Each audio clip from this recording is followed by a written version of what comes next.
मित्रों नमस्कार, मैं are Yadav Hindi Guru channel में आपका स्वागत करता हूं। दोस्तों देखिए, मैंने प्रतिवेदन में बहुत सारा पॉइंट बता दिया है। अब हमारा जो बचा पोर्शन है वो मात्र प्रतिवेदन का महत्व या उपयोगिता और एक प्रतिवेदन प्रस्तुत करने का एक जो मॉडल है वो बचा हुआ है। बाकी सब कंप्लीट हो गया है, पत्र में कुछ बचा नहीं है। तो आज हम पढ़ लेते हैं प्रतिवेदन का महत्व या उपयोगिता। जो प्रतिवेदन आप लिखते हैं उसकी क्या महत्ता है, क्या उपयोगिता है, इसमें थोड़ा सा जान लेते हैं कि प्रतिवेदन एक व्यापक जनहित राष्ट्रहित के लिए निर्देशक का काम करता है। ठीक, जो प्रतिवेदन है वो एक जनहित राष्ट्रहित के लिए एक निर्देशक का काम करता है।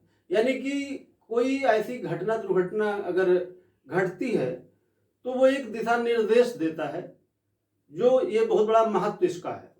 दूसरा पॉइंट कि प्रतिवेदन प्रामाणिक व निष्पक्ष होता है।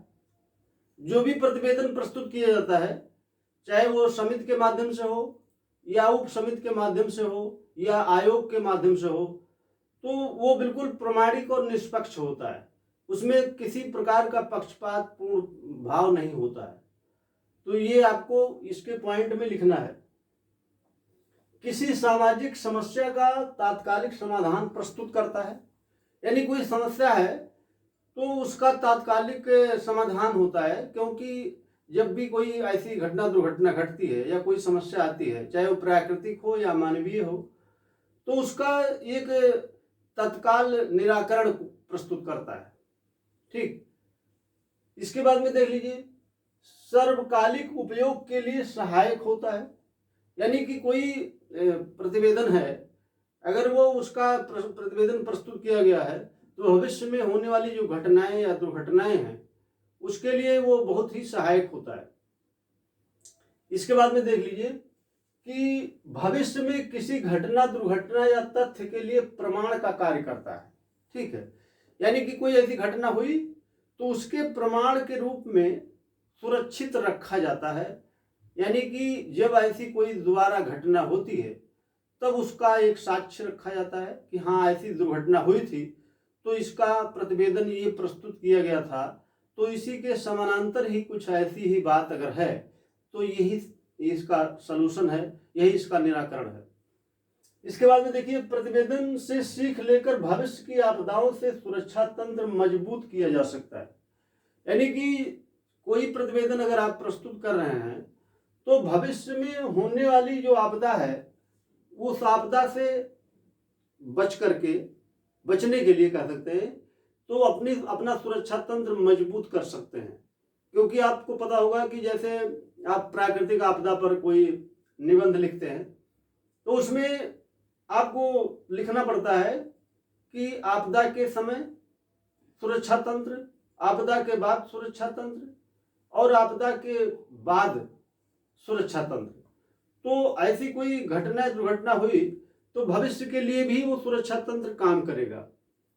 और देखिए कि प्रतिवेदन एक साक्ष्य के रूप में कार्य करता है। ठीक है, साक्ष्य का मतलब हो गया कि जैसे आप मान लीजिए कि आज कोविड-19 के प्रकोप से पूरा विश्व परेशान है, तो अगर कोई सलूशन इसका निकलता है, तो जैसे आप मान लीजिए कि आज सुरक्षित हैं, अपने घरों में हैं, सैनिटाइजर का प्रयोग कर रहे हैं, मास्क का प्रयोग कर रहे हैं, तो हो सकता है कि भविष्य में कभी ऐसी समस्या आए या कोई प्राकृतिक आपदा आए, अगर इससे निजात मिल गया तो ये फिर आप इसका प्रयोग कर सकते हैं। या जो कमियां, जो समस्या आपको इस कोविड-19 में हुई कि इसका प्रकोप रोका नहीं जा सका, उसका कारण पता चल जाएगा। तो उस कारण के पता चलने के बाद में भविष्य में अगर कोई वायरस अटैक होता है तो आप अपने सुरक्षा तंत्र को पहले से मजबूत कर लेंगे। इसीलिए एक साक्ष्य के रूप में ऐसी घटना दुर्घटना या आपदाओं से बचने के लिए एक सुरक्षा तंत्र मजबूत हो जाता है और ये कोई प्रतिवेदन एक साक्ष्य प्रस्तुत करता है। तो आप समझ गए होंगे कि जो प्रतिवेदन है उसकी क्या उपयोगिता है। और क्या इसका जो है, जो जितने भी पॉइंट मैंने बताया है ऐसे ही आपको पॉइंट लिख देना है। अब आप बात कर लीजिए थोड़ा सा कि प्रश्न कैसे पूछेगा। तो प्रश्न करेगा कि प्रतिवेदन किसे कहते हैं, इसके महत्व को समझाइए। चूंकि 8 नंबर का ये प्रश्न होता है तो 8 नंबर में आपको उसकी परिभाषा और उसका महत्व लिख देना है जब ऐसे प्रश्न किया गया तब। और अगर प्रश्न किया जाएगा प्रतिवेदन किसे कहते हैं, उसकी विशेषता बताएं तो विशेषता लिख देंगे। ठीक है, प्रतिवेदन किसे कहते हैं, इसके विभागों को बताइए। तो मैंने आपको ये सारा मैटर बता दिया है कि कैसे लिखा जाएगा। इसके बाद में आपको मात्र और मात्र मैंने बताया कि वीडियो पर बने रहना है, वीडियो को देखते रहना है। और ये बहुत ही आपके लिए सहायक मैटर होगा। अगर आप इसको देखते रहेंगे, इसको पढ़ते रहेंगे, तो आपको इसका जो साक्ष्य है जो मैं बोल रहा हूं ये भविष्य में दिखाई पड़ेगा। जैसे ये प्रतिवेदन है, इसी तरह से आपको तब समझ में आएगा जब आपका पेपर होगा। पेपर के बाद में आपका शायद भगवान न करे ऐसा कुछ हो, लेकिन अगर पेपर किसी तरह से कोई पॉइंट छूटता है या कोई मैटर आप नहीं पढ़ पाते हैं तो उस समय पछताने के अलावा कुछ नहीं होता है। इसके लिए मैं पहले से आगाह कर दे रहा हूं कि आपको पढ़ने के अलावा कोई विकल्प नहीं है। और मेरा प्रयास ये रहा है कि मैं ज़्यादा से ज़्यादा अच्छा से अच्छा मैटर आपको दिया हूं। तो मैं इसके बाद जो प्रतिवेदन में बचा हुआ पोर्शन है, मैं एक प्रतिवेदन लिखाऊंगा आपको। प्रारूप उसका क्या होगा, कैसे वो लिखा जाएगा।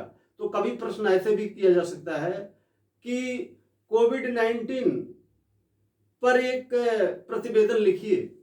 तो आप ध्यान रखिएगा कि कैसे आप लिखेंगे, थोड़ा सोचे रखिएगा।